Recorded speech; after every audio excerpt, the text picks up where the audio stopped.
Almost everyone will like this game. Almost everyone. Let me explain. Join the fight. Join the fight. With the elite older gamer shining bright. Hello everyone, it's your elite older gamer, the OG. And if you've been subscribed for a while, you know that the big hiatus from gaming was one of my main drivers for coming back. Wow. The positives in taking, all the negatives, whichever way you want to look at it, in taking such a massive break over the years from gaming, was I missed loads of classic series or cult classics or classics in their own right. And one of those was the Ninja Gaiden series. So I saw Ninja Gaiden 4, some clips of it, and I thought, I'm going to give this game a try. Maybe I'll like it. Holy shit, we need to talk about this game. I need to talk about this game. Okay, let me go into this game. Right, so there's been a number of years, I believe, since the last Ninja Gaiden and this one, number 4 in the series. Now, I never played the other one, so you got to take into account someone who doesn't fully know the backstory or the narratives around the characters prior. I'm coming with a fresh set of eyes, which is a unique perspective for such a series, but I won't be the only one out there. Wow, this game, let's be blunt, is absolutely amazing. Stick that gameplay up. Now, what I will say is there are some minor downs, and they might be major downs for you. They're not for me, but I will come on to those in a second. Okay, let's start with the positives. Firstly, its main driver is its fighting mechanic and mobility. They are the driver of this game. They are superb. I have not played a fighting mechanic in years as smooth, as fast, and as varied as this. And this is a guy who loves beat 'em up games, right? So you play as Yakumo, this Ninja Gaiden, who's an absolute warlord, wants it with anyone, but I'll come on to more onto him in a minute. Let's just stick with the fighting mechanic.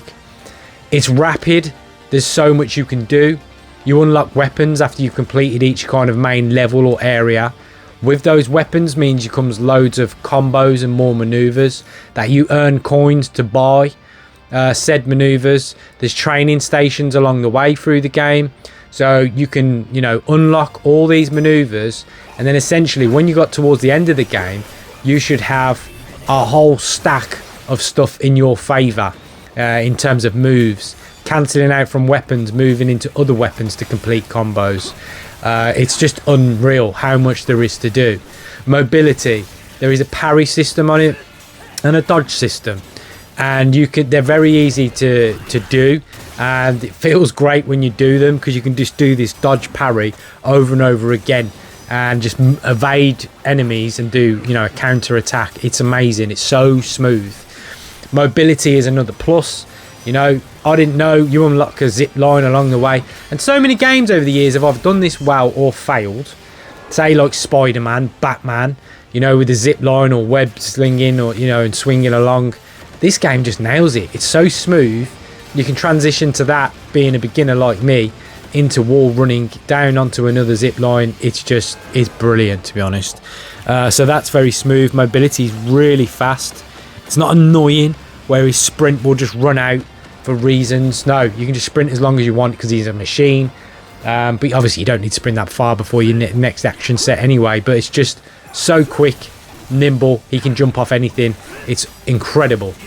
So the main driver is the mobility and fighting mechanic. And all I'll say to finish that bit off is you'll rarely get bored because there's so much to do. Nor sometimes these games can get boring when you're walking along doing the same stuff over and over. This is so varied. It's incredibly difficult to get bored if you want to stack up combos and learn stuff. And for you proficient Ninja Gaiden players out there, you'll probably go straight on hard and you'll probably love it straight off the challenge, straight off the bat. You know, I'm on normal. But anyway, now negatives. We have to talk about the negatives. They are brief, but I'll give you some. So just to keep it fair and balanced. Number 1, your main protagonist, Yakumo. Yeah, I liked him. I like him. He's a no nonsense, no words kind of guy. I don't even think he likes his own team he works with. A lot of people saw that as lacking personality, charisma like the old ones, a lot of flair. I didn't. I saw it as a no-nonsense guy who ain't got time to give any fucks about anyone. He doesn't care if you're on his team or against him. If he's got a mission to do, he'll get it done. That's all he cares about. There are points, however, where they could have put a bit more on him. For instance, he saves a female protagonist with him at one point from a mission, and you clearly can tell he probably likes her and wants to speak to her, and she just goes, "You rescued me," and he just goes, "Yeah." That's it. And I'm thinking, dude, say something else. Come on, build that story a bit.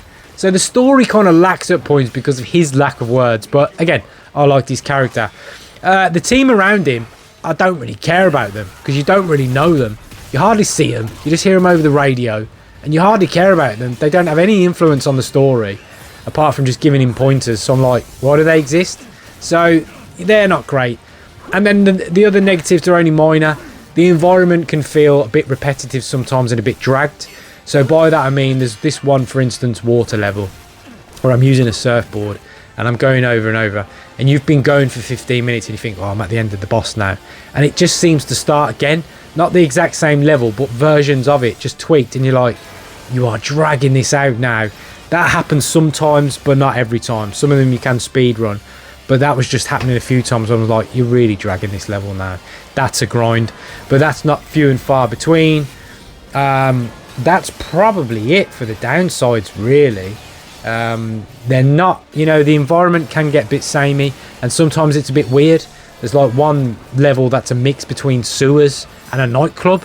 I kid you not. And you're thinking, yeah, like the turtle's cool. No, it's weird. It's like a sewer, then a nightclub, then a sewer, then a nightclub.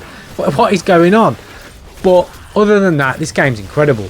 It just, the driving fighting mechanic of it drives everything about it. Superb.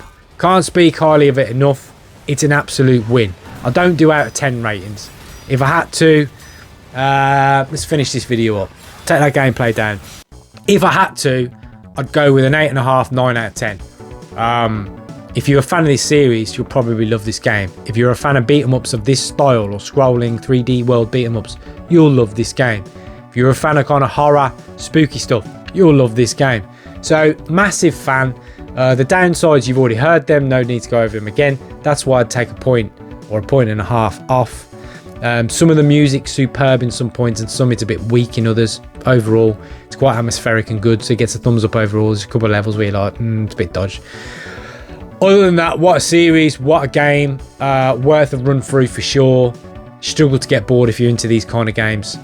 And hopefully that was a comprehensive review. That is enough for this one. Any further questions on it, let me know. And obviously I'll try and answer them, and should be able to because I'm near the end of the game. That's it with this one. Take it easy. Bye bye.